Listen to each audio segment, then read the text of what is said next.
라틴 아메리카 현대사에서 가장 자극적이고 논란을 일으키는 동시에 안타까움을 자아내는 역사라고 할 수 있을 텐데요. 대체 무엇인지 영상을 통해 한번 확인해 보도록 하죠. 네.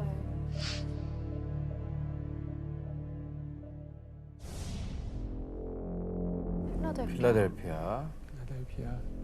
뭐야? 뭐지? 뭐야? 그렇죠? 뭐야? 좀비야? 아, 몸이 안 좋으신 것 같은데? 어? 에? 에?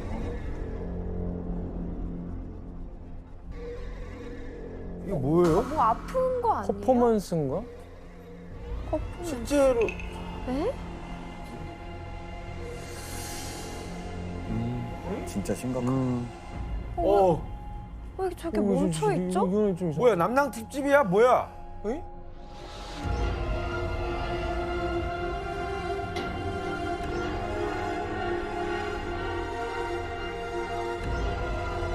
에? 영화 아니에요 이거? 영화 아니에요. 이거. 영화는 아니고 실제 이야기. 이야기예요? 실제 장면으로 저 연기가 아니라고요? 이해하시면 되겠습니다. 진짜로? 저 연기가 아니야? 어머나. 뭐야 무슨 일이야? 주무시고 계신 것 같은데? 뭐야? 이게 무슨 일이야 진짜로?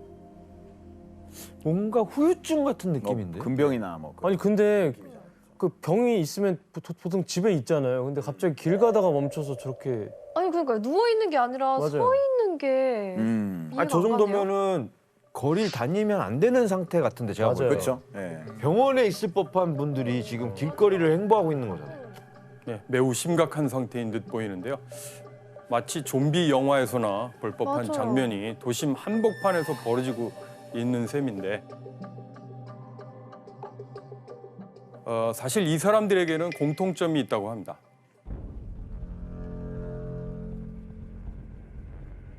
모두 펜타닐이라는 약물에 취해 있다는 건데요.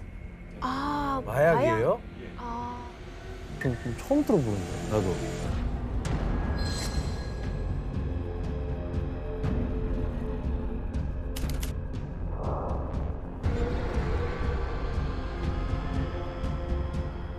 (2020년과 2021년에) 교통사고, 총기 사고 등을 제치고 코로나 감염을 빼면 미국인 사망 1위의 원인으로 등극했을 정도랍니다.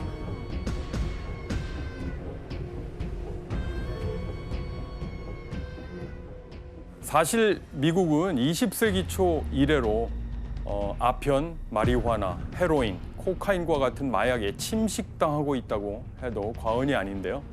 그렇다면 이 위험한 마약들 대체 다 어디에서 미국으로 들어온 것일까요? 야. 21세기에 미국으로 들어오는 마약 유통의 큰 부분을 차지하고 있는 건 바로 이웃나라 멕시코입니다. 그리고 남아메리카의 콜롬비아입니다. 국제 마약계에 말하자면 양대 산맥과도 같은 나라인데요. 맞아요 유명하더라고요. 멕시코와 콜롬비아는 이제 마약 밀매 조직들의 존재 때문에 매년 세계에서 치안이 가장 불안한 나라나 도시 목록에서 빠지지 않고 있는데요. 멕시코와 콜롬비아를 위험한 국가로 만든 마약 조직의 활동과 그 역사적 배경을 벌거벗겨 보도록 하겠습니다. 멕시코는 마약의 제국이라고 하는 불명예를 떠안게 된 걸까요?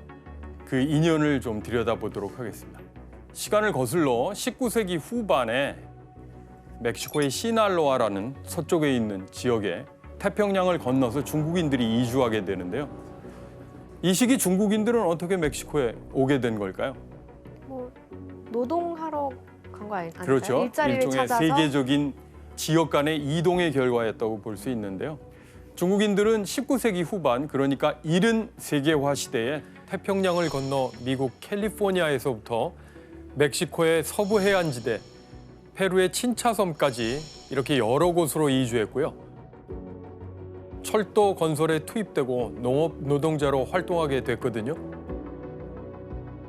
그런데 중국인들이 이 지역에 유입되면서 여러 가지 일을 가져옵니다. 그 중에 하나가 바로 오늘의 주제와 관련이 아편? 있겠죠. 양귀비 그렇죠. 같은. 예, 양귀비. 아편 양귀비 종자였다고 하는데요. 아편 전쟁에서 배운 그 아편. 예.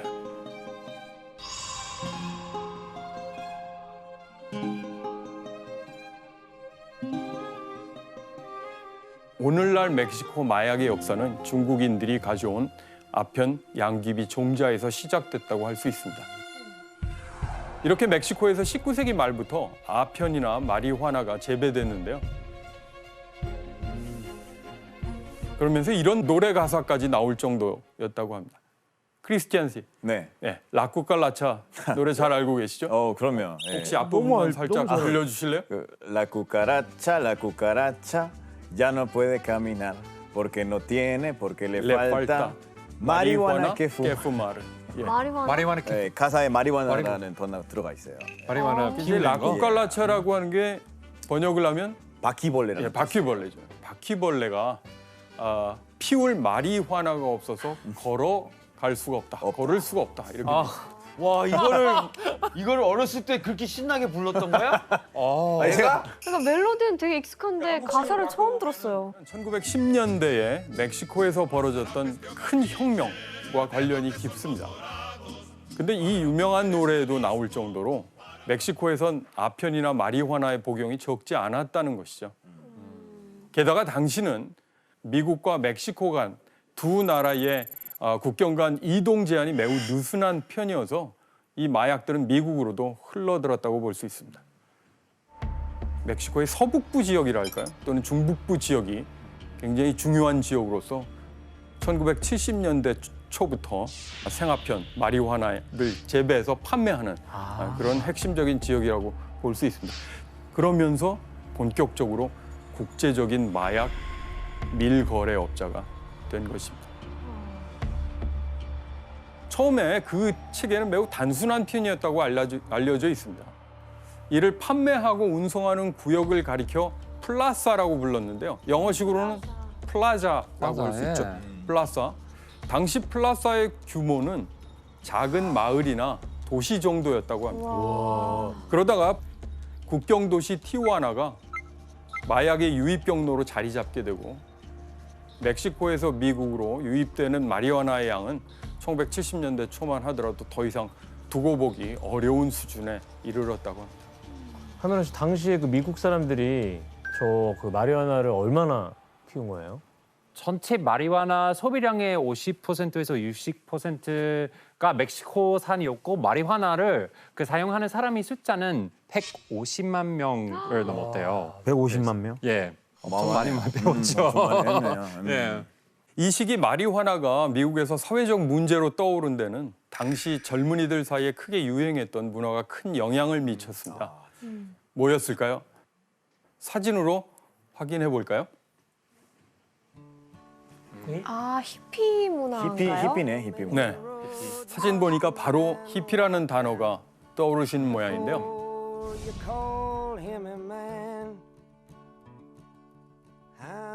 히피 문화하면 대표적으로 떠오르는 게 자유로운 복장, 또 평화를 상징하는 꽃, 기성 질서에 대한 도전 또는 전쟁 반대,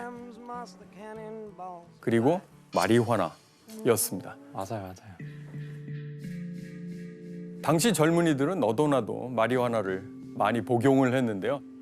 그런데 당시에 마리화나뿐 아니라 다른 마약 복용도 이제 점점 심각해지고 있었는데요. 그리고 그 문제는 당시 미국이 여전히 치르고 있었던 역사적인 전쟁, 베트남 전쟁과도 연관이 있습니다.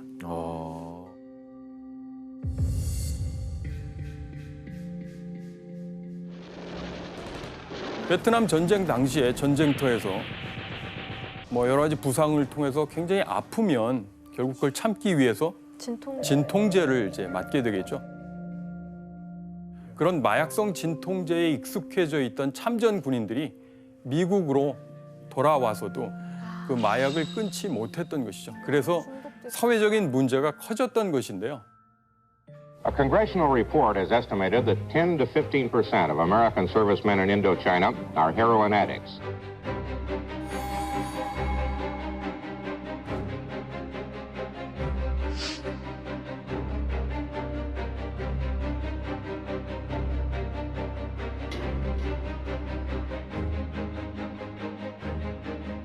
이런 모습을 매우 불편해하면서 문제를 해결해야 되겠다고 나선 인물이 있었습니다. 혹시 누구였을까요? 바로 미국의 리차드 닉슨 대통령이었습니다. 대통령이네. 네. 대통령. 닉슨 대통령은 1971년 6월에 미국 역사상 최초로 마약과의 전쟁을 선포하면서 대대적인 마약 소탕 작전을 펼쳤습니다. America's public enemy number one in the United States is drug abuse. In order to fight and defeat this enemy, it is necessary to wage a new all-out offensive. This will be a worldwide offensive dealing with the problems of sources of supply as well as Americans who may be stationed abroad wherever they are in the world. 국가 차원에서 나선 거네요. 그렇죠. 그의 발표문에서도 확인됐듯이 이 마약에 대처하는 닉슨 대통령의 태도는 매우 강력했죠. 매우 강경했고 마약을 공공의 적 1호, 퍼블릭 에너미 1호라고 부를 정도였습니다. 결국 닉슨은 1969년에 미국 멕시코 국경을 사실상 봉쇄하고 또 멕시코인들의 이주를 제한하는 이른바 차단 정책을 실시하기도 했고요.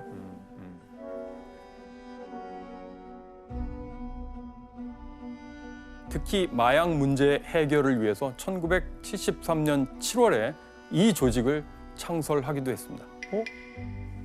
바로 DEA라고 하는 DA. 마약 단속반. 그러니까 마약 전담 번역을 하면 경찰관이죠. 미국의 마약 단속국 이렇게 이제 되는데요. 이 미국의 마약 단속국이 1976년에 멕시코 군인 1만 명을 지원하게 됩니다. 바로 콘도르 작전입니다.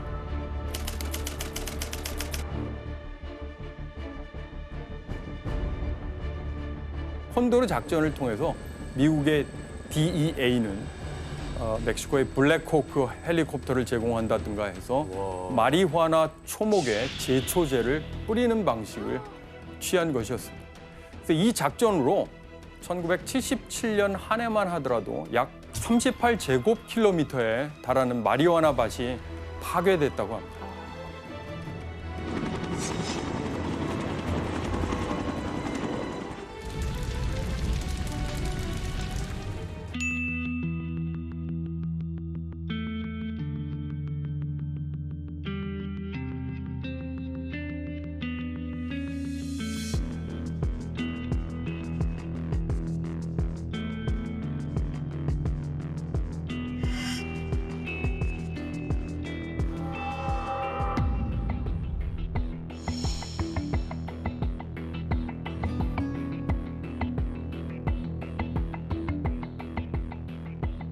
이 시사 주간지 기사 내용에 코카인은 미국을 대표하는 마약이다. All American Drug. 미국을 대표하는 마약이 강한 눈보라처럼 몰아친다.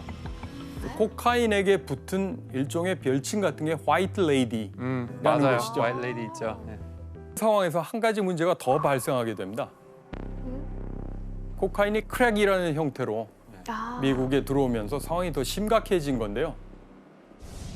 이 크랙은 기존 코카인과는 달리 흡입하는 즉시에 환각 효과가 나타났고 중독성이 더 강하다고 알려져 있습니다. 또 가격이 좀 더 저렴했기 때문에 부유한 이들이 아니어도 구입이 가능했다고 합니다. 그래서 1982년에서 1985년 사이에 미국에서 크랙을 사용한 사람들이 160만 명에 달할 정도였습니다. 미국이 그럼 뭔가 움직임을 보이진 않았어요? 예, 1980년대 초 미국의 로널드 레이건 정부 역시 강력한 마약 단속 정책을 공표하고 나섰습니다. Drugs are menacing our society. 37 federal agencies are working together in a vigorous national effort. And by next year, our spending for drug law enforcement will have more than tripled from its 1981 levels. 레이건 정부가 추진한 마약 정책의 특징은 군사화와 공급 축소였습니다. 한마디로 마약 생산지에서 군대를 동원해서 아예 마약 재배 단계부터 싹을 자르는, 즉 원천 봉쇄하려는 방식이었습니다. 그리고 이 마약 문제에 레이건 대통령뿐 아니라 영부인 낸시 레이건까지 나서게 되는데요. There's a drug and alcohol abuse epidemic in this country, and no one is safe from it because it's aimed at destroying the brightness and life of the sons and daughters of the United States. And when it comes to drugs and alcohol, just say no. So, won't you join us in this great new national crusade? 이게 마약 퇴치 노래예요? 일종의 캠페인 영상인데요.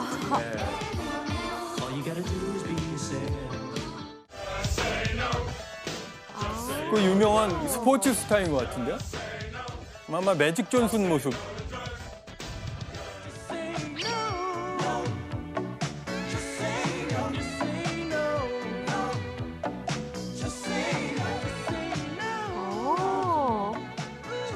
제가 어렸을 때 이런 거 많이 봤어요. TV에서. 예. 지금 보셨듯이 계속 반복되는 멘트가 있죠. Just say no. Just say no. 낸시 레이건은 그냥 아니라고 하세요 캠페인을 시작했는데 당연히 이 캠페인은 마약 사용의 위험성을 강조하는 데 목적이 있었습니다. 그리고 이 캠페인 슬로건 구호는 1980년대를 풍미하고 대표하는 정치적인 구호가 되었죠. 이렇게 레이건 정부는 마약 문제에 대해 강경책을 또 고수하기 시작했고요. 특히 마이애미 쪽으로 오는 밀매 통로를 완전히 차단해버렸습니다. 그렇다면 이런 레이건의 조치에 가장 큰 타격을 받은 사람은 누구였을까요? 카르텔이죠. 에스코바리죠. 예, 메데인 카르텔. 맞습니다. 바로 콜롬비아의 마약 카르텔이었는데요. 그들의 운송 통로가 막혀버린 것이죠. 그런데 이때 콜롬비아 카르텔의 문제를 어느 정도 해결해 줄 수 있는 또 다른 인물이 나타납니다. 그리고 그는 콜롬비아 마약 카르텔의 위기를 해결하는 동시에 멕시코 마약 카르텔의 역사를 바꿔놓는데요. 그 주인공은 바로 누굴까요? 그 주인공은 바로 미겔 앙헬 펠릭스 가야르도라는 인물입니다. 이것도 머그샷이네요. 펠릭스는 멕시코의 마약 카르텔을 설명할 때 보스 중에 보스. El jefe de jefes. 예, 바로 두목 중에 두목, 우두머리 중에 우두머리를 소름 얘기하는 돋는 말이야. 거고요. 멕시코 마약 카르텔의 초석을 다진 사람인 거네요. 맞습니다. 펠릭스는 1970년대 중반에 멕시코에서 두 번째로 큰 도시인 과달라하라를 중심으로 한 과달라하라 카르텔의 수장이 되었던 인물인데요. 그의 전직이 무엇이었을까요? 뭐 있을 것 같아요? 설마 막 뭐 마약 단속반 출신 아니죠? 아니야. 정답. 지원 씨. 문제 아니지? 예, 퀴즈까지는 아닌데요. 그래도 손을 드셨으니까. 순간 문제인 줄 알았어. 경찰인가? 경찰인가? 정답입니다. 와. 그의 전직은 바로 멕시코의 연방 사법경찰이었습니다. 야. 경찰이 어쩌다가 경찰 출신이 범죄 조직을 말하자면 창설했다 또는 강화했다 뭐 이런 상황이 펼쳐진 거죠. 정확히 무슨 일을 했는데 이렇게 거물이 된 거예요? 이 펠릭스 가야르도의 등장 이전까지 멕시코 마약 사업에서 코카인은 두드러지지 않았습니다. 없었어요. 멕시코에 코카인. 그냥 마리화나. 그냥 예, 마리화나. 아편과 마리화나. 하지만 펠릭스는 미국의 마약 수요와 또 콜롬비아의 상황 변화에 굉장히 주목을 하게 됩니다. 첫 번째는 미국인들이 찾는 마약이 마리화나나 헤로인에서 코카인으로 바뀌고 있었다는 점. 두 번째는 미국의 압박으로 콜롬비아에서 미국으로 마약을 배송하는 해상 루트가 막히고 있었다는 점을 간파했던 거죠. 그래서 펠릭스는 플라사의 우두머리들, 수장들을 모아놓고 이렇게 얘기합니다. 미국에서 마리화나 대신 이제 코카인의 시대가 온다. 콜롬비아로부터 코카인을 들여와서 미국으로 배송하려면 멕시코 내의 플라사들이 체계적으로 움직여야 한다. 결국 펠릭스는 플라사 보스들을 설득하는 데 성공을 했고 멕시코 마약 유통망을 통합하고 그 유통망을 장악하기에 이른 것입니다. 그리고 펠릭스는 1980년대 중반에 원래 직접 미국으로 운송을 하고 있었던 콜롬비아 마약 카르텔에게 멕시코를 통한 새로운 육상 루트를 이용하자라는 중요한 제안을 하게 되는 거죠. 콜롬비아 카르텔의 답은 오케이였습니다. 이렇게 멕시코 카르텔은 콜롬비아에서 미국으로 향하는 코카인 배송의 브로커 역할을 맡게 된 셈입니다. 간략하게 정리를 하면 자, 코카인 1톤 요것을 간단한 화학적인 공정을 거쳐서 반죽으로 만들면 그것이 800달러에서 1000달러 수준으로 뛰게 됩니다. 그리고 결정화 과정을 거치고 멕시코에 도착하면 10,000달러에서 20,000달러까지 뛰게 됩니다. 와. 10배로 뛰어버리네요. 그리고 최종 소비자 가격, 즉 미국의 길거리에서 팔리는 수준을 추산해보면 또는 12,000달러에서 150,000달러로 상승한다고 하죠. 자, 이런 코카인 유통 경로는 1980년대 당시에 미국에서 소비된 코카인의 60%를 차지했답니다. 그러면서 펠릭스는 그 이용료를 상당히 두둑하게 챙기게 되겠죠. 와, 말도 안 된다. 한마디로 펠릭스와 그의 조직인 과달라하라 카르텔은 마약 카르텔 역사의 결정적인 역할을 한 셈입니다. 자, 그런데 저 진짜 펠릭스 가야르도에게 어느 날 예상치 못한 위기가 닥쳐오는데요. 펠릭스의 동업자로 라파엘 까로 낀테로라는 인물이 있었는데 이 사람이 미국의 마약 단속국 DEA 요원을 살해한 혐의로 체포된 것입니다.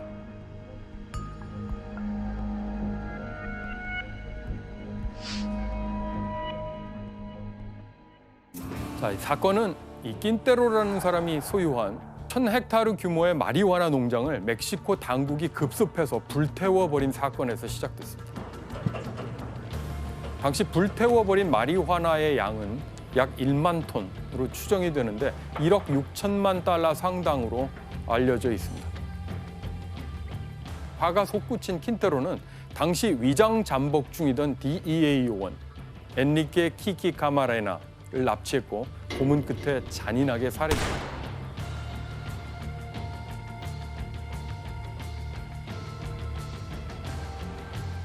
실제로 그 코몬을 했던 그 집 뒷마당에서 거기서 이제 시체를 버리고 갔는데 그냥 대놓고 네 근육이 드러나 있었고 저기 창도 그렇고 다 그냥 실제 내부 기관들이 다 네, 나와 있었고요. 맞아요. 나와 있었고 머리 쪽에서도 드릴로 구멍을 뚫은 그런 흔적까지 있었는데 뭐 거의 악마적인 범죄인 셈인데요.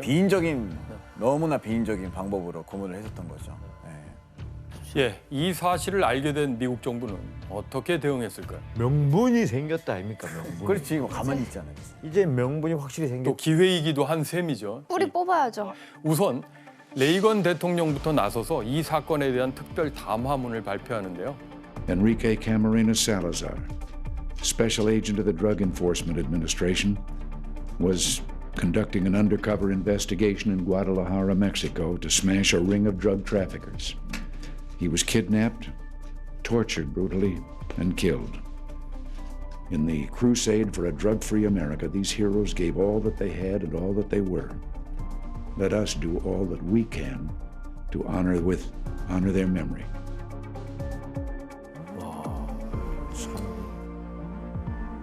아까 그 영부인과 함께 찍었던 Just Say No 영상과는 톤도 다르고 그럼요. 지금은 정말 뭔가 이 슬픔과 분노를 이렇게 삭히고 있는 네. 뭔가 진짜 이제 가만히 있지 않겠다. 네, 가만히 진짜. 보여줄 것 같다는 느낌이 많이 들어요. 우리 좌시하지 않겠다. 극단적으로 표현하면 이거 이 약물 꼭 얘기하는 느낌. 네. 이렇게 레이건 대통령이 직접 나서서 까마레나 요원을 추모하고 또 미국을 마약 없는 세상으로 만들겠다고 다짐하잖아요. 그러면서 미국은 곧 응징에 나서게 됩니다. 근데 이게 또 국가 간의 문제 아니에요? 예. 멕시코와 미국. 예. 멕시코와 미국. 그럼 일단 여기서 문제를 하나 내도록 하겠습니다. 미국은 카마레나 살해 사건에 대한 응징을 가하는 과정에서 멕시코 당국을 압박해 이것을 요구하는데요. 이것은 무엇일까요? 그런 거 너무 아니에요? 쉬운 거 아니야? 맞아, 맞아. 그걸 압박해. 정답. 이것 지원 씨 죽인 사람 내놔라. 존말할 때. 가해자를 찾아서 미국으로 송환해달라. 네. 오답입니다. 아니요? 정답. 규현 씨? 미국의 요원들이나 이런 미국 정부에서 파견한 사람들이 멕시코 내에서 수사할 수 있고 체포를 할 수 있는 권한을 달라. 정확한 답입니다. 규현 씨 정답입니다. 맨날 맞추네요. 어떻게 정확한다. 누구 지금 시청자를 쏘는 거예요? 지금 누가 이거 예민한 주제인데. 사랑의 총알을 썼어요. 사랑의 총알을 쏘신 거죠? 네, 사랑. 미국은 멕시코 당국을 압박해서 작전 지휘권을 넘겨받고 멕시코 내에서 무장 추적 활동을 벌이게 됩니다. 1985년 3월에 FBI 요원들이 파견돼서 사실상 멕시코 경찰과 또 군병력 일부까지 지휘하는 셈입니다. 그래서 카르텔 두목들을 체포하게 되는데요. 특히 까마레나의 납치 용의자로 지목됐던 3명을 모두 잡았다고 합니다. 킨테로도 이 과정에서 체포됐고 결국 그는 DEA 요원을 납치하고 살해한 혐의로 40년형을 선고받게 되었습니다. 그리고 미국은 이 DEA 요원 살해 사건에 연루된 마약 카르텔들을 처단하는 데 그치지 않고 한 가지 더 해결책을 제시합니다. 숨진 요원의 희생을 기리기 위해서 1986년 10월에 새로운 마약법, 마약 남용 금지법이라고 알려진 법이 시행되는데요. 이 법의 주요 내용 중에 마약 단속을 위해서라면 당사국이 허락하지 않더라도 미국이 그 나라의 영토에 가서 독자적인 활동을 벌일 수 있다는 대목이 있었습니다. 그 때문인지 그 사건 이후로 미국 DEA 요원이 지금까지 살해당한 사례는 없다고 알려져 있습니다. 못 건드리는구나 이제. 멕시코의 마약왕 그 펠릭스는 어떻게 됐어요? 전방위적으로 이제 압박을 하는 사이에 그래서 펠릭스는 미국의 추적을 피하기 위해서 가족들과 잠적을 했는데 그 전에 그가 한 일이 있습니다. 자기 그 카르텔 영역을 조직의 부하들이나 자기의 친척, 지인들에게 분할해 준 것인데요. 그 뒤 과달라레 카르텔은 티후아나, 시우다드 후아레스, 또 멕시코만, 골포라고 부르는 시날로아 등등 여러 곳의 카르텔로 분할 발전하게 됩니다. 그래서 이 펠릭스의 조직 분할 작업은 현재 멕시코 마약 카르텔의 출발점이라고 볼 수 있는 것이죠. 단독으로 하다가 독점으로 하다가 아예 그냥 프랜차이즈처럼. 프랜차이즈를 냈네. DEA 요원이 살해됐는데 또 미국이 강하게 거기에 응징하는 과정에서도 굉장히 역설적이게도 마약 카르텔을 곳곳에 확산시키는 또 계기를 마련하게 된 것입니다. 크리스티안 씨, 그 펠릭스는 절대 안 죽어도 안 잡혀요? 그 89년 4월에 그때는 잡혔어요. 잡혔어요? 네.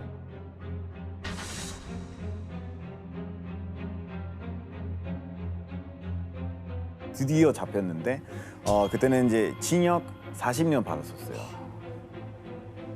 한 28년 정도 됐었을 때 다시 그 재심이 진행이 돼서 37년 추가됐어요. 추가됐다고요? 네, 징역이. 네. 그러면 총 못 나가죠. 77년형이에요? 그렇죠. 못 나가죠, 그냥. 재심은 누가 신청? 본인이. 네. 본인이 왜 신청했다가 그걸 신청해가지고 37년이요? 셀프. 셀프로. 셀프요, 셀프. 거기가 편안했나 봐요. 그랬나 봐요. 그런데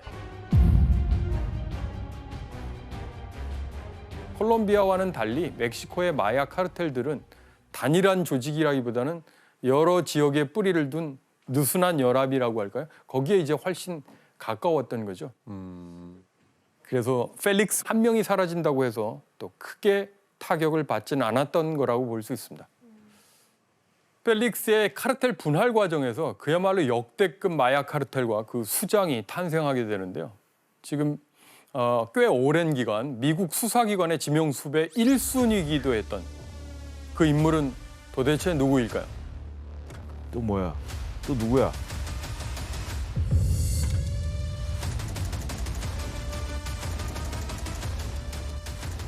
바로 시날로아 카르텔의 보스 호아킨 엘 차포 구스만입니다. 엘 차포.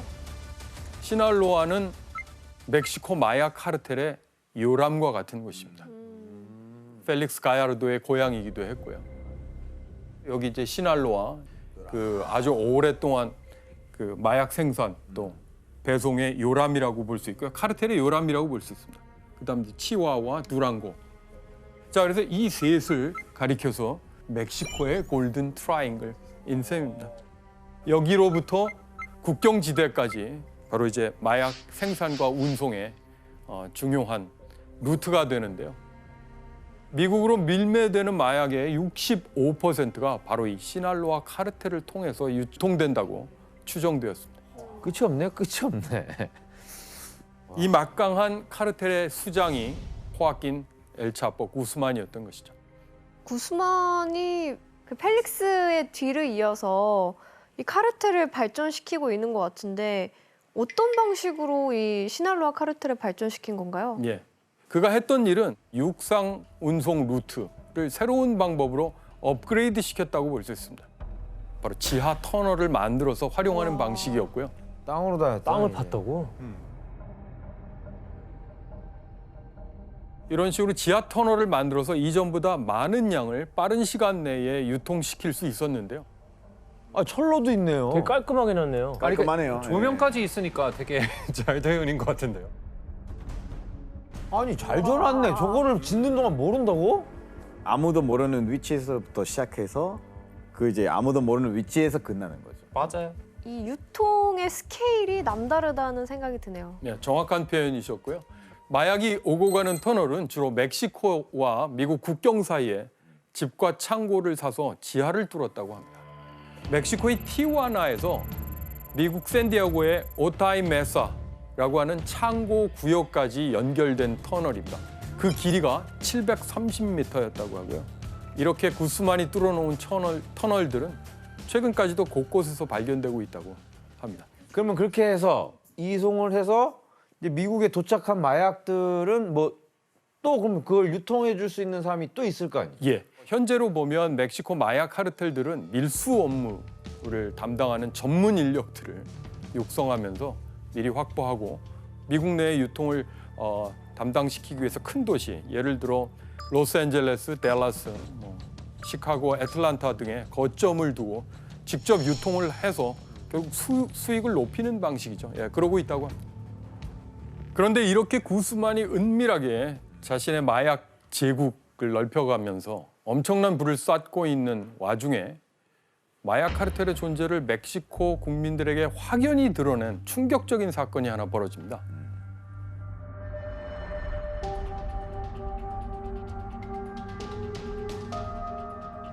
Bien, bueno, pues lamentablemente, como lo estabas mencionando, este lunes, alrededor de las 4 de la tarde, un grupo de personas fuertemente armadas con fusiles AK-47, o mejor conocidos como cuernos de chivo, perpetraron una balacera en el aeropuerto internacional Libertador Miguel.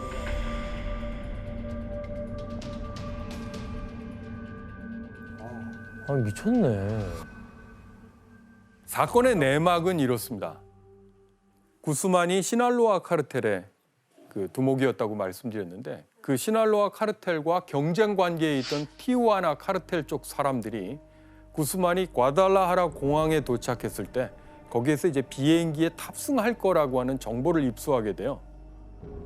그리고 구스만이 탄 차를 향해서 이제 총탄을 난사한 셈인데요. 근데 문제는 그 차에 타고 있었던 사람이 구스만이 아니라 바로 오캄포 추기경이었다는 거죠. 아마 차 같은 모델을 타고 있었는데 그 차, 추기경이 타신 차를 구스만의 차라고 오인한 이 청부업자들이 총을 발사한 아이고. 탓이었던 것입니다. 무슨 죄야 그게, 추기경이. 멕시코 마약 카르텔의 세력 다툼에 추기경이 희생되고 만 것인데요. 이 비극적인 사고로 멕시코 사회는 큰 충격에 휩싸였습니다. 국민들이 엄청 충격에 빠졌겠어요. 그렇죠. 일단 멕시코 사람들은 90% 이상 가톨릭이거든요.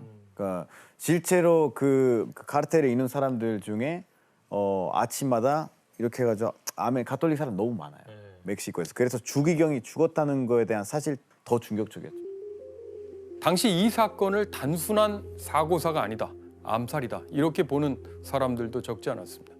멕시코 정부하고 당시에 마약 카르텔과의 모종의 거래가 있었던 게 아니냐라는 주장이 있었는데요. 숨진 추기경이 멕시코 정부와 마약 카르텔 간의 모종의 거래, 불법 거래를 폭로하려 했다.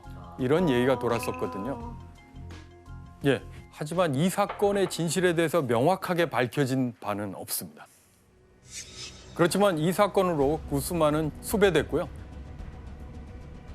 결국 한 달 뒤인 1993년 6월 과테말라, 이웃나라 과테말라에서 체포돼서 멕시코로 이송되었습니다. 그 뒤에 20년 9개월의 징역형을 받고 감옥에 갇히게 되었습니다. 2022년 현재 라틴 아메리카 마약 카르텔은 어떤 상태일까요? 2022년 1월 한 달 동안에만 멕시코에서 마약 카르텔 연관 범죄로 614명이 사망했다고 합니다. 여전히 마약 카르텔들이 득세하고 있는 현실을 보여주는 것인데요. 멕시코가 왜 이런 고통을 겪게 된 걸까? 1980년대하고 1990년대에 멕시코를 포함한 라틴 아메리카에서 신자유주의 세계화로 국경을 넘어서 교육과 투자가 늘어났지만 동시에 범죄와 테러도 범위가 확대된 것과 밀접한 관련이 있다고 봅니다. 정부의 굉장히 중요한 예산인 경찰이나 치안 예산이 이제 줄고 사설 경호업체 맡기는 그런 상황이라든가 경우에 따라서는 갱 조직이 그런 역할을 맡는 기막힌 사태도 이제 벌어집니다. 한마디로 정부의 책임 역할이 실종되면서 일종의 치안의 외주화가 일어났다고 할까요? 그런 상황마저 벌어진 것이죠. 마약의 소비와 배송, 그에 따른 범죄 문제를 돌아보면 불쌍한 멕시코요. 신은 너무 멀리에 그러나 미국과는 너무 가까이 있구나라는 유명한 문구와 함께 그 때문에 멕시코인들이 겪게 된 고통을 떠올리지 않을 수 없습니다.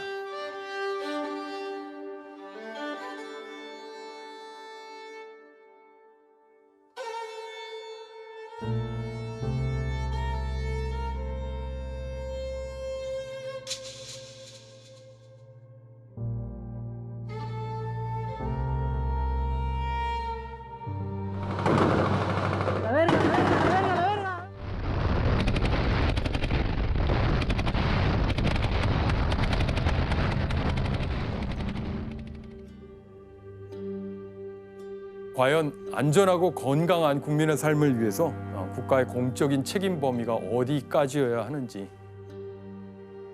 그리고 끝으로 마약이 한 개인의 삶은 물론이고 때로는 국가 전체를 병들게 하고 무너뜨릴 수 있다는 이 사실 앞에 더 경각심을 가져야 되지 않을까 생각합니다.